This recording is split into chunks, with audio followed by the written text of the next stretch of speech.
Book लगता है जैसे घट गया। पिक्चर ले लो। इसमें 9 नंबर क्वेश्चन रिजोल्यूशन में जर्नल एंट्री कह रहा है कि फॉर्म के पुस्तक को बंद करने के लिए आपको प्रविष्टि करना है। इट मीन्स हमको पहले जर्नल करना होगा, जर्नल के बाद रिवैल्यूएशन अकाउंट, कैपिटल अकाउंट सब तैयार करना है।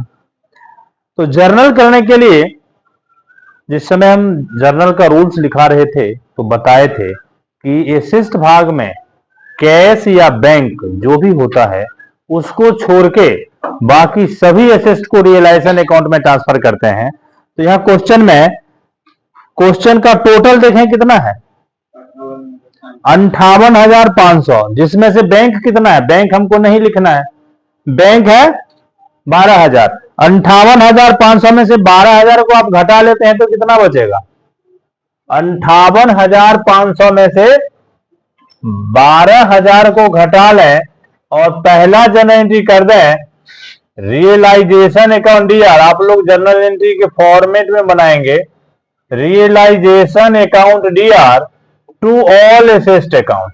एक बार अलग अलग नाम करने की आवश्यकता नहीं है। टू ऑल एसेस्ट अकाउंट 46,500 और 46,500 being all assets except bank transfer to realisation account. इस चीज को समझे कि नहीं, सूत्र में लिखा है कि रियलाइजेशन अकाउंट में सभी एसेस्ट को ट्रांसफर करते हैं कैश और बैंक को छोड़ के। तो यहां टोटल एसेस्ट भाग का टोटल था 58,500, जिसमें से सवाल में बैंक का वैल्यू दिया हुआ है 12,000। तो 12,000 हमको छोड़ना है तो 58,500 में से 12,000 माइनस कर लिए तो जो बच गया। ये question number 9 A B R नहीं है 9 में। दूसरा, अब लायबिलिटीज भाग में से हम लायबिलिटीज को ट्रांसफर करते हैं। तो यहां देखें लायबिलिटीज भाग के लिए हम लिखाए थे एक्सेप्ट पार्टनर रिलेटेड, पार्टनर से जो भी संबंध रखता है उसको छोड़ के। तो यहां कैपिटल है, ये तो ऑलरेडी पार्टनर का है। ऊपर रिजर्व है, रिजर्व भी हम पार्टनर के बीच बांटते हैं, पीछे सब चैप्टर में बांटते हैं ना रिजर्व को पार्टनर के बीच। तो ये रिजर्व और ये कैपिटल ऑलरेडी पार्टनर से रिलेटेड है।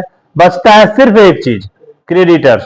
तो यहां क्रेडिटर्स को ट्रांसफर करेंगे, creditors account DR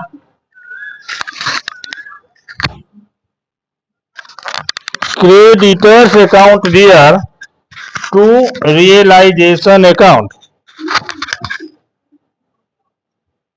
creditors account DR to realisation account. Amount कितना है 12,000, 15,000, 15,000, 15,000। क्या जी दम्मा हो गया है। Being creditors transfer to realisation account. तीसरा है, आगे बढ़े, एसेस्ट रियलाइज एज फॉलो। सवाल में देखें स्टॉक से 6,500, फिक्स एसेट से 28,500, 6,500, 28,500 और डेटर से 8,000।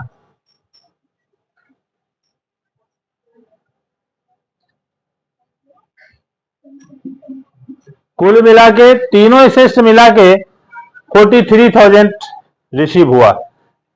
जर्नल एंट्री के फॉर्मूला में देखेंगे तीसरा नंबर एंट्री, एसेट से जब रियलाइज होता है तो कैश या बैंक को हम डेबिट करते हैं और रियलाइजेशन अकाउंट को क्रेडिट करते हैं। तो तीसरा entry bank account DR to realisation account, to realisation account 43,000 being realized from assessed, realized from assessed। आगे ये क्रेडिटर्स, ध्यान दें लायबिलिटीज ऐसा चीज होता है जिसके बारे में सवाल में पेमेंट करने के लिए बोले या पेमेंट करने के लिए नहीं बोले, हमको पेमेंट करना है। अब बोलेगा तो जितना बोल रहा है उतना पेमेंट करेंगे, और नहीं बोल रहा है तो जो अमाउंट है वो सारा पेमेंट करेंगे। तो इस सवाल में क्या कहता है, creditor were fully paid up, creditor का संपूर्ण भुगतान कर दिया गया, यानी ये 15,000 का 15,000। लायबिलिटीज पेमेंट करने के लिए रियलाइजेशन को हम डेबिट करते हैं और कैश या बैंक को क्रेडिट करते हैं। और एक चीज याद रखेंगे, अगर आप कैश लिखना शुरू करते हैं तो हर जगह कैश लिखेंगे, अगर बैंक लिखना शुरू करते हैं तो हर जगह बैंक लिखेंगे।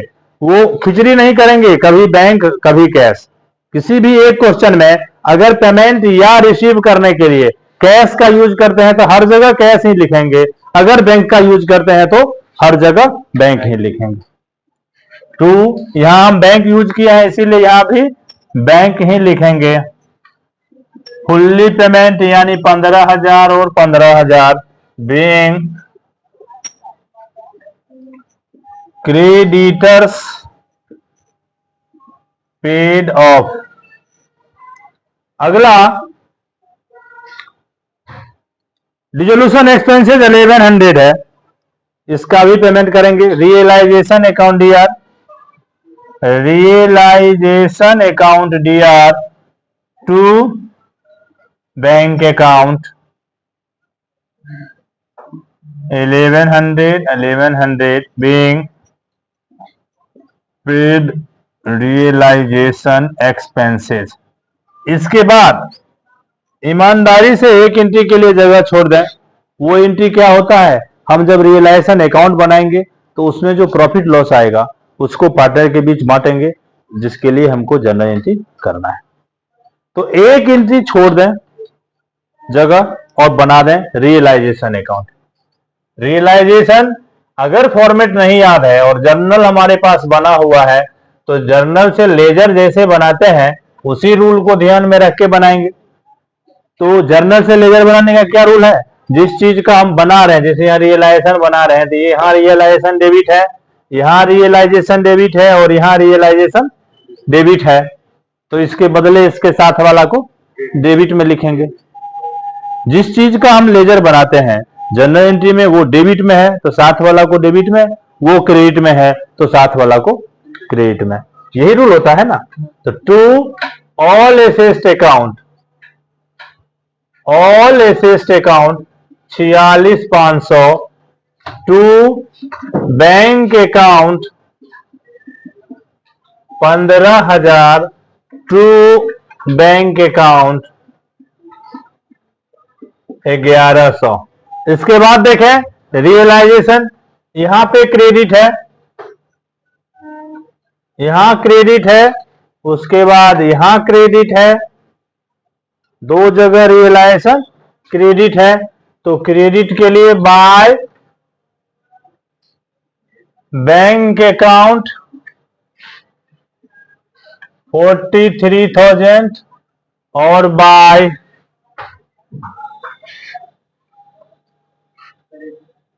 Creditors account. अब यहां देखो, नजर में देखो पहले कि किधर ज्यादा है। 46 के बदले यहां 43 है, 15 के बदले 15 है और 1100 है, यानी 46 और 15 ये दोनों अमाउंट इधर 11 ज्यादा है, यानी इधर कमेगा, इसीलिए पहले किधर जोड़ना होगा। कुछ लोग को देखते हैं कि एक तरफ जोड़ा फिर दूसरी तरफ, और जब देखा कि अब इधर आया तो उस अमाउंट को काट के दूसरी तरफ लिखता है। तो पहले लोग आकलन कर देता है कि किधर ज्यादा हो रहा है।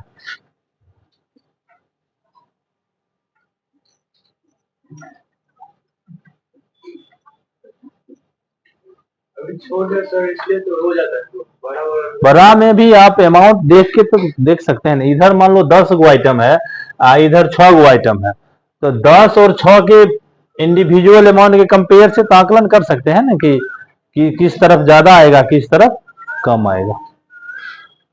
ये 4,600 इधर डिफरेंस निकला। इस तरफ के डिफरेंस को उस दिन हम बताए हैं, क्या कहते हैं, लॉस। लॉस, सीआर भाग में जो अंतर निकलता है उसको लॉस, और डीआर भाग में जो निकलता है पहला क्लास जो इस चैप्टर का हम कर रहे थे उसमें बताए थे लॉस डिवाइडेड इनटू, पार्टी का नाम है बिमल और श्यामल अकाउंट, बिमल और श्यामल अकाउंट इन रेशियो। आप देखेंगे तो रेशियो कितना है, रेशियो है 2:3। इस 4600 को आप बांट लें 2:3, 5 नमा 45, 5 दूनी 10, यहाँ पे 1840, यहाँ पे 2760। अब यहाँ देखें लॉस के लिए हम उस दिन जनरल लिखा है, लॉस में पार्टनर का नाम डेबिट होता है, Bimal account DR, Shyamal account DR, to realisation account. 1840, 2760 और इधर 4600 being loss divided in ratio 2:3। इसके बाद आप बनाएंगे कैपिटल अकाउंट। दो पार्टनर है बिमल और श्यामल, दोनों का कैपिटल अकाउंट आप बनाएं।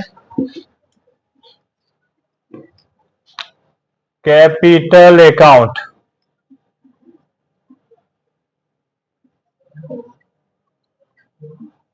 Bimal Shyamal by balance BD. कितना कैपिटल दिया हुआ है, 18,000 और 22,000। हाँ, सीधे बोला आवश्यक प्रविष्टि करें चलिए। बाय जनरल रिजर्व या reserve fund, reserve fund, reserve fund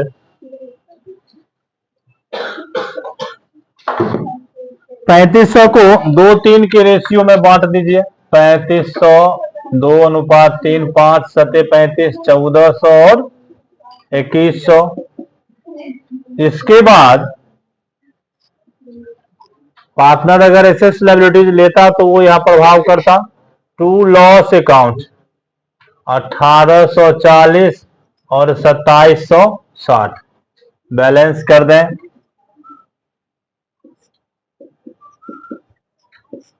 19,400, 24,100, 24,100, 19,400, 8 1 9 5 14, 1 1 2 7 4 7 1 8 3 11 2 1 3 1 4। इसमें हम बताए थे सभी जगह कैपिटल अकाउंट के डिफरेंस को, इट मींस लेजर के डिफरेंस को सीडी से इंडिकेट करते हैं।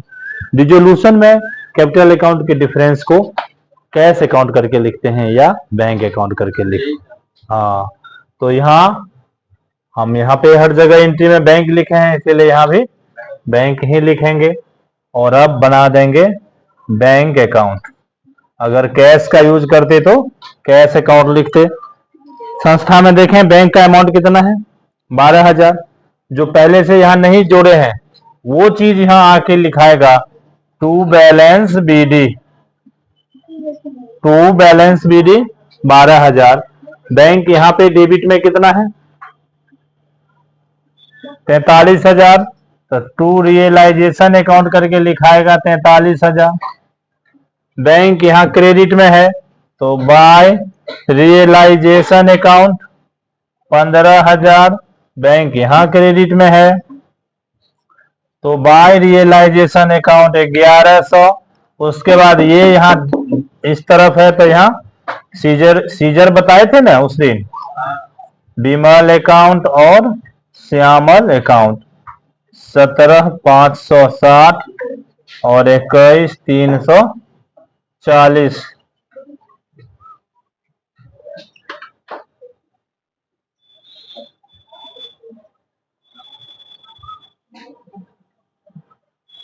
और हम बताए थे हमारा सवाल सही है या नहीं है वो यही चीज बताएगा।